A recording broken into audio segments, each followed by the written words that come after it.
June போனால் ஜூலை கட்டையில் hello viewers, நாங்களுடைய Lakshmi. நீங்கள் பார்த்துருக்கிறது 0 லக்ஷ்மி. ஜூலை மாதம் பெரிய உற்சாகத்தோட, ஒரு பெரிய எதிர்பார்ப்புகளோட, நிறைய சந்தோஷங்கள் எல்லாத்துக்கும் கிடைக்கட்டும். இந்த மாதம் 2 ஸ்பெஷல் இருக்குது. ஒன்று என்னோடய அம்மாவுடைய பிறந்தநாள், இன்னொன்று ஜிபியோட பிறந்தநாள். ஜிபி பிறந்த மாதமும் என்னுடைய அம்மா பிறந்த மாதமும் ஒன்று அப்படிங்கிறத விட எனக்கு உலகத்தில் பெரிய விஷயம் இருக்குன்னா பிரணவ் ஒருத்தர். சரி, ரொம்ப சந்தோஷமான இந்த இதில் ஃபஸ்ட்டு ஒரு மாதம் துவங்குது அப்படின்னாவே என்ன நடக்கும் அப்படின்னா, சுவாமி சைட்லேருந்து ஹேர் ஸ்டைல் அப்டேட் வரும். உண்மையுமே ரேண்டமாக தான் இதை நான் செக் பண்ணேன். ஜூலை 1, 2025 10:34 காலையில் அவரோட அந்த ஹேர் ரிலேட்டடான அப்டேட். போன வருஷம் சேம் டே இல்லை, செம வைப் இல்லை. உண்மையுமே இது ரேண்டமாக தான் எடுத்தேன். நான் இந்த கான்செப்ட் இப்படி வீடியோ பண்ணணும்னு நினச்சதே, இந்த சீரியல் எண்ட் ஆனோன்னே இப்படி பேசணும்னு நான் நினைக்கவே இல்லை. ஏதோ ஒரு வீடியோவில் வந்து பிளானே இல்லாமல் தான் நான் எல்லா வீடியோவும் பேசிகிட்டு இருப்பேன். அப்போது நிறைய பேர் ரொம்ப டவுன் ஆகுறீங்க அப்படிங்கும்போது, சரி உங்களை டக்குன்னு விட்டுட்டு போக முடியாது, ஒரு வீடியோவாக மெமரிஸ் பேசுகிறேன் அப்படின்னு நான் சொல்லியிருந்தேன். அந்த கான்செப்டில் இது ரேண்டமாகவே எனக்கும் ஒரு ஓகே இப்படி பண்ணலாம், ஃபஸ்ட் நாள்லாம் இப்படி தானே வரும் அப்படின்ட்டு. ஸோ ஓகே, ஃபஸ்ட்டு நாள் அப்படின்னாவே ஒரு ஷூட்டில் நம்ம ஆரம்ப நாள் அப்படின்னாவே மோஸ்ட்லி வந்து சுவாமியோட ஹேர் கட் தான் ஃபஸ்ட் அப்டேட்டாக நான் கொடுத்துருப்பேன்.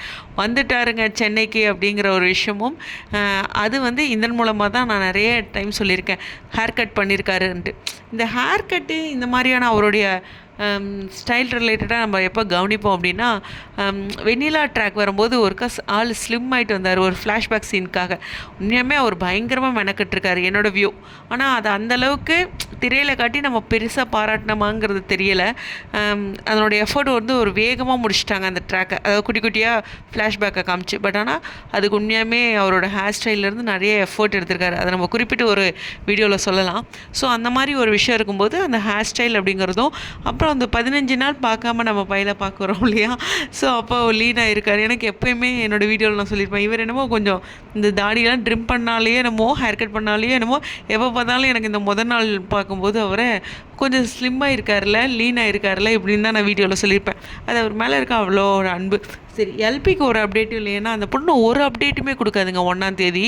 அதனால தான் நானே வந்துட்டு இந்த மாதிரி அவங்களோட அப்டேட் அவங்களுக்கே கொடுக்குறேன். அதாவது ஏதாச்சும் ஒரு சைடில் கீழே ஒரு அப்டேட் வருதுன்னா, இந்த 15 நாள் ஃப்ரீயாக இருக்கும்போது தான் எல்பி சைடில் இருக்கும். இந்த ஃபஸ்ட் டே ஷூட்டுக்கு போகும்போது அப்படின்னு எல்பி சைட்லேருந்து வந்ததாக சரித்திரமே கிடையாது. யாராச்சும் அவங்கள கூட கூட்டிகிட்டு போகும்போது கொடுத்தா தான் இல்லையா. ஒருக்கா அசிஸ்டன்ட் டைரக்டர் ஒருத்தர் வந்து, இல்லை டெக்னிக்கல் டீம்லேருந்து ஒருத்தர் கூட்டிகிட்டு போகும்போது ஒரு அப்டேட் கொடுத்துருந்தாங்க. அது மாதிரி அவங்க வர அப்டேட்ஸ் எதுவுமே கிடைக்காது. அதனால தான் அந்த பஞ்ச் அவங்களுக்கு கொடுக்குற மாதிரி அவங்களோட பிக்கே வச்சுருக்கேன். ஒரு அப்டேட் கொடுத்துருக்கீங்களா நீங்கள், இது மாதிரி எங்களுக்கு மெமரி ஸ்பேஸு அப்படின்ட்டு. எனிவேஸ், மாதத்தோட ஒரு துவக்க நாளில் அவங்களோட மெமரிஸ் அப்படிங்கும்போது ஃபர்ஸ்ட் அப்டேட்டாக இந்த அப்டேட் தான் வரும். ஓகேவா, ஹேர் கட் அப்படிங்கிறது. என்னடா இப்படி சொல்கிறேன்னு நினைக்காதீங்க, இப்படி தான் துவங்கும் ஒரு நாள். நல்லா யோசிச்சு பாருங்கள். அடுத்தடுத்த நாளில் தான் நம்ம ஷூட்டிங் ஆரம்பிக்கிற மாதிரி இருக்கும். எனக்கு தெரிஞ்சு 1ஆம் தேதி ஷூட்டிங் நான் சொன்னதை விட இதுதான் அதிகம். அதனால் இந்த மெமரிஸ் நிச்சயமாக எக்கச்சக்கமாக இருக்கும். அந்த ஹேர் ஸ்டைல் வந்து இந்த அளவுக்கு இருக்கிறனால அந்த சீன் வைஸ் நம்ம பார்க்கும்போதும், இந்த ஒரு ஹேர் கட் மாதிரி இருக்கும் ஸ்டைல்லாம். ஸோ இங்கேருந்து தான் புது ஷூட் ஆரம்பிச்சிருக்காங்க. ஓகே, அதே காஸ்டியூம் கூட கண்டினியூட்டியாக இருக்கும். அந்தளவுக்கு நம்ம இந்த ஒரு ஹேர் கட் வச்சு நம்ம கண்டுபிடிச்சிருப்போம். மனுஷன் என்னென்னமோ கண்டுபிடிச்சி ஆராய்ஞ்சிட்ருப்பாங்க. நம்ம எப்படி இதுக்குள்ளே போய் சிக்கியிருக்கோன்னு பார்த்தீங்களா அப்படின்னு தான் நானும் நினச்சேன்.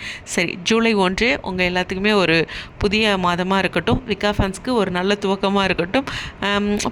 போன மாதம் ரொம்ப நீங்கள் கஷ்டப்பட்டுட்டீங்க, நிறைய சந்தோஷமும் பட்டிருப்பீங்க, கஷ்டமும் முடிஞ்சிருச்சு, அது மாதிரி இருக்கும். பட் இந்த மாதம் உங்களுக்கு நிறைய சந்தோஷம் கிடைக்கட்டும். இந்த நாள் இனிய மாதமாகவும் இனிய நாளாகவும் அமையட்டும். இந்த மாதம் பர்த்டே கொண்டாடுற எல்லாத்துக்குமே அட்வான்ஸ் விஷஸ், அனிவர்சரி கொண்டாடுற எல்லாத்துக்குமே இனிமேல் இப்படி சொல்லணும்னு நினைக்கிறேன். ஏன்னா நான் யாருக்குமே இப்படி குறிப்பிட்டு சொல்கிறது இல்லையா, மாத துவக்கத்தில் சொல்ல ஆரம்பிச்சிடறேன். நல்ல விஷயம் தான் இல்லை. ஸோ ஓகே, உங்களுடைய கருத்துக்கள் ஸ்டேடியம். ஹாப்பி ஜூலை.